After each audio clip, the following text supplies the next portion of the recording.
purpose. When you feel anxious, it might be exposing a lack of trust. Emotions are teachers if you're willing to sit in the classroom and learn. But most people run from emotional discomfort instead of studying it. They react, they explode, they shut down, and then they wonder why peace keeps slipping away.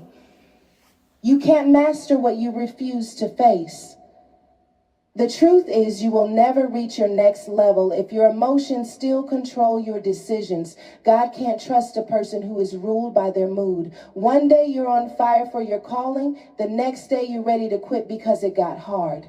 1 minute you're forgiving, the next you're rehearsing offenses like a playlist. You can't be emotionally unstable and spiritually effective. Maturity requires consistency, and consistency requires emotional regulation. Sometimes you'll have to worship while you're hurting, smile when you're misunderstood, and stay focused when everything around you is falling apart. That's not faking, it's faithing. It's saying, I refuse to let how I feel sabotage what I know. When you don't master your emotions, they will manipulate you. They'll make you act out of character, make decisions out of desperation, and attach yourself to things that don't align with your destiny. Unchecked emotions will have you fighting battles you were never called to fight. They'll have you defending yourself when silence would have been your protection. They'll have you reacting to situations that God was using to test your patience. You cannot conquer life if you are constantly conquered by your reactions. Emotional maturity is about being able to feel deeply but respond wisely. Mastering your emotions doesn't mean you don't feel pain. It means you process it properly. It means you stop using anger as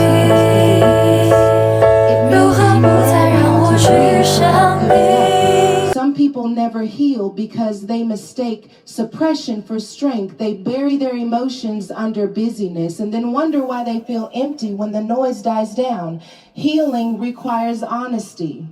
You can't fix what you keep pretending doesn't hurt.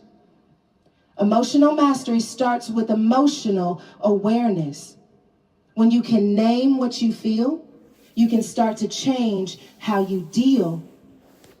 You have to be intentional about creating space between your emotion and your action. That space is where wisdom lives. That's where growth happens. The immature version of you used to react immediately, but the healed version of you knows how to pause, pray, and proceed. Every time you choose to pause, you weaken the power of your old patterns. Because emotions are habitual. They come with triggers. Certain people, places, and memories can reignite old wounds. Mastering your emotions means knowing your triggers and training your response. You might not control how you feel in a moment, but you always control what you do next. God can't elevate someone who throws tantrums every time things don't go their way. You have to be able to handle delay without doubting, correction without crumbling, and pressure without panicking. Emotional mastery is what separates those who talk about purpose from those who walk in it.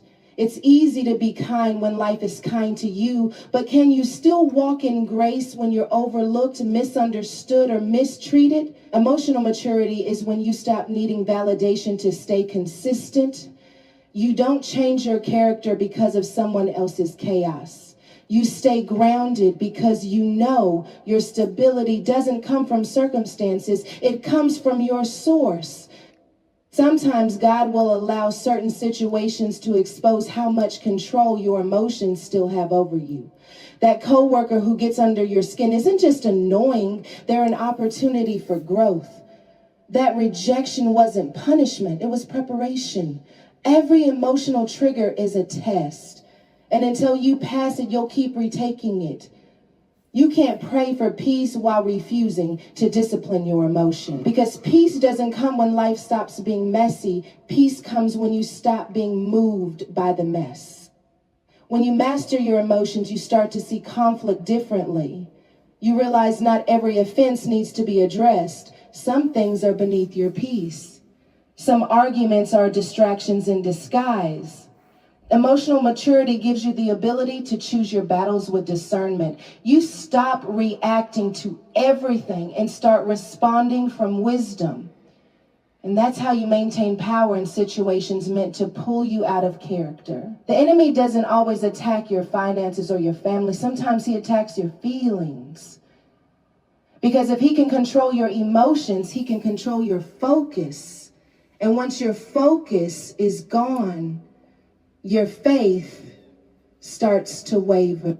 Mastering your emotions also means mastering your self-talk. The loudest voice in your life is the one inside your head.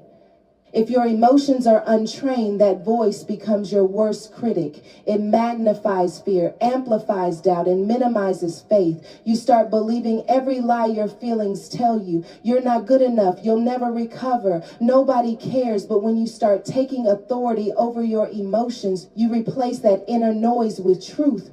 You start speaking life even when you feel low. You start saying, I may feel weak, but I know I'm strong. Because feelings fade, but truth stands. Mastering your emotions also means setting emotional boundaries.